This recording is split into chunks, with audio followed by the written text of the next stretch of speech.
Safe and sound at home again. Let the waters roar, Jack. Safe and sound at home again. Let the waters roar, Jack. Long we've tossed on the rolling main. Now we're safe ashore, Jack. Don't forget your old shipmate. Folly, rolly, rolly, rolly, rido. Yar. So, Friday I put up a video. A very interesting one indeed, because I kind of revealed that I was thinking about getting the glaive back. A lot of people were like, what are you talking about? And a lot of the comments, I was very interested to see the comments from that video. That was one of those situations where it's like, ooh, drop this video and then see what people say. And I realized I screwed up the audio at the end of the video and I had to repost it, and I left them both up so all the comments would stay and all that. But how I got to that point where I started to ask that particular question was, you know, for the longest time I've always been the proponent of the utilitarian ships, the ships that serve multiple purposes. Once again, the Avenger, the Cutlass, things of that nature, which, you know, the Cutlass is quite serviceable in combat so far, and the Avenger is as well, and they still maintain that cargo capacity. And even the footage that you're seeing right now is yet another example of the mission system in the current iteration of Star Citizen kind of falling apart. Whereas when I first logged in, there was a mission to come out here and retrieve a black box. That mission has not really generated basically a location to go to get that black box, and neither has the other mission. And to be perfectly honest, from what I've seen, my experience in Star Citizen has put me in a spot where I'm wondering if the current client that we have, which is the 3.2. whatever client that we're running on right now, if this client isn't somehow degrading over time, because it seems that mission availability and the reliability of objectives even showing up on the map has started to really fall off, to the point where missions can often be either not even there or completely useless. And that's kind of an issue. But once again, game in development, problems happen, such as a landing site in the middle of space somewhere. Don't know why. Issues arise, so it's to be understood. And I'm going to have to go off and basically find my own way to generate some cash, which I'm going to do by buying a whole bunch of booze and shipping it to Grim Hex. But it kind of perfectly illustrates the point that I've always argued, which is against ships like the Glaive, which is, you know, having these options that come in a ship like this, like the Avenger. It allows you to kind of say, okay, well, this isn't working out for me, but I can go out and do something else. And in truth, if you're going to be a pirate, you are basically going to be something of a work scavenger. You're going to be trying to get whatever you can, wherever you can, however you can, right? And sometimes, yeah, there might be a pricier reward over here, but maybe you don't have the group to do it with you, or you just have, you know, just yourself, and you want to just kind of do your own thing. Having a ship that can adapt to different mission profiles obviously is going to be a huge asset, right? And I've always argued that. But the Glaive kind of creeps into my mind every now and again, and recently it had done so much more aggressively, I would say. Now, the truth is that the Glaive is a fairly decent fighter. It is. It's got the size 1s and it's got the size 5s. You go in, you pound down the shields with the size 1s, they're fast repeating, you click them off, you go into the size 5s once the shields are down, and you pulverize the ship. It's not a bad idea, and of course there are the blades that extend out of the front of the ship, though when I owned it, at that time, they were problematic in getting them to work, and in fact, I don't ever recall ever being able to get them to work while I owned it. So I mean, it's an alright fighter. It's an interesting fighter, but it really isn't a utilitarian ship at all. It's a prestige fighter. It's a prestige item within the game, right? And I'm certainly not somebody who's adverse to collecting these things. I mean, I have things like this in World of Tanks with my Type 59. I have things like that in WoW with the rapiers that my rogue has, which are no longer obtainable, things like that. But when I look at those things and I get compliments on that stuff, or even hate for having these things, which somehow weirdly is better, it's a little bit sweeter, I would say, when you get the anger.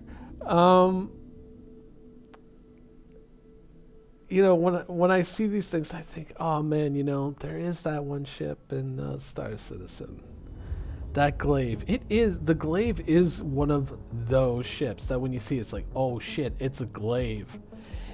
And not because it's like, oh no, this thing is going to be super deadly and it's going to destroy everything on the battlefield, but it's different, right? It's striking and it's different.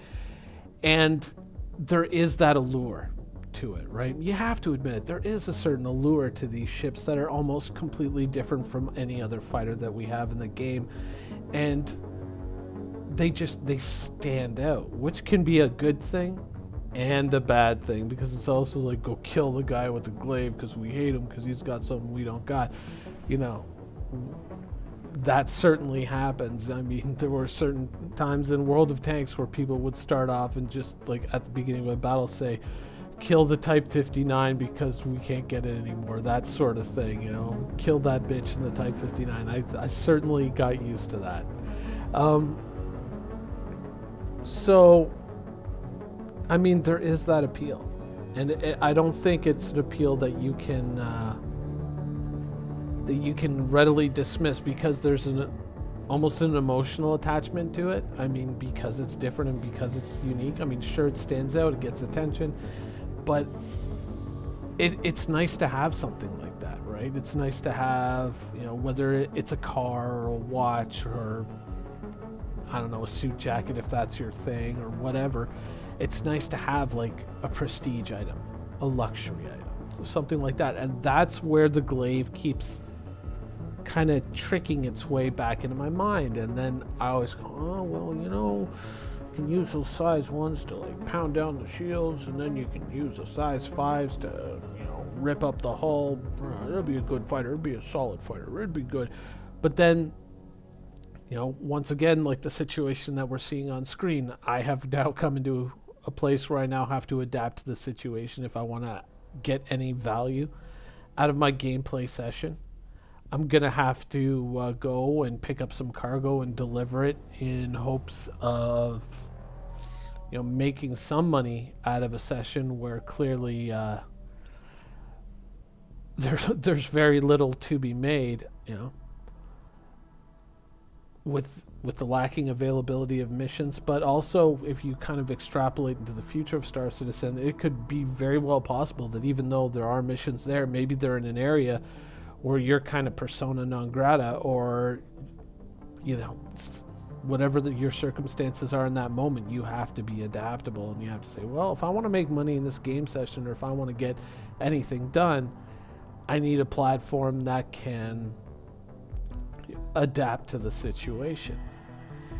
The other side of that is, I mean, I already kind of got the platform to adapt to the situation, and it's like, and I've got these fighters, and arguably none of these fighters really stands out one from the other, right? And that's kind of where we got to where we were Friday, which is none of these fighters really stands out from any other fighter. I have all the core ships that I need to really make the whole pirate thing work, and anything beyond that core group is simply a luxury.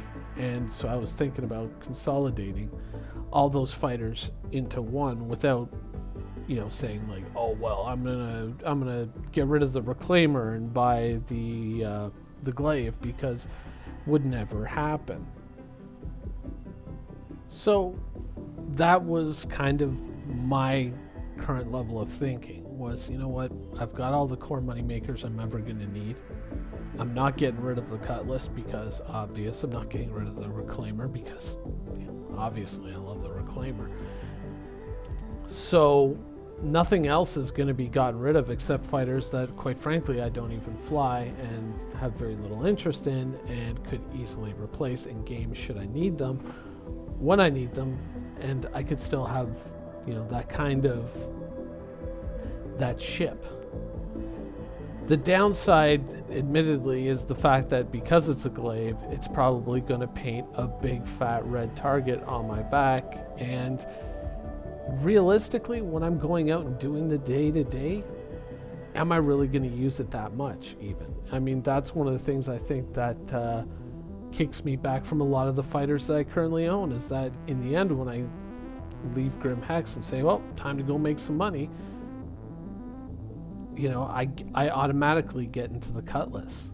You know, I automatically go for that ship because it's the one that can do just about every mission profile that I need, and if the missions aren't available, I can just go and haul cargo with it, and it actually fits into Grim Hex, unlike the Caterpillar, and it can just get the job done and get it done fairly quickly and easily. So those are the two main pushbacks, I think, is having a target painted on my back and, you know, will I really use the glaive all that much?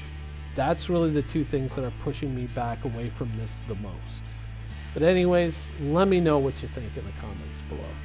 I hope you enjoyed the show, and thanks for watching.